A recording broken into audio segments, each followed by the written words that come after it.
There's plenty of anger among smokers and the Seneca Nation tonight about plans in Albany to hike the cigarette tax and collect on reservations. News 4's Nalina Shapiro has more on this story from the newsroom. Nalina. Because the state still has to close a $9.2 billion deficit, Monday's emergency spending bill will include a plan to increase New York State's cigarette tax up to $4.35 a pack. Bureaucratic crap. That's what I call it. Christopher Seagrave smokes cigarettes.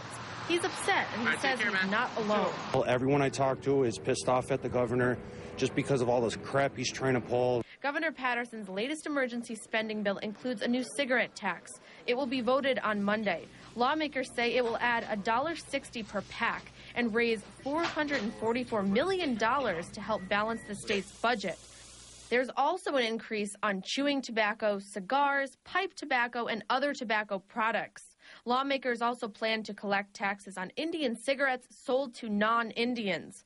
J.C. Seneca is a counselor of the Seneca Nation. His message to Albany is loud and clear. You know, we've been looking for somebody to stand up in Albany once and for all and say to the legislature, to say to the governor that enough is enough. Leave the Indian nations alone, respect their sovereignty, respect their treaties, and live up to their word and keep their word.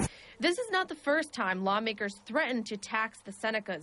Seagrave reminded me of a particular event. For him to do that, it would probably would go back to when the Indians were burning the tires. Back in 1997, when former Governor Pataki tried collecting taxes from the Senecas, protesters burned tires and blocked the New York State Thruway.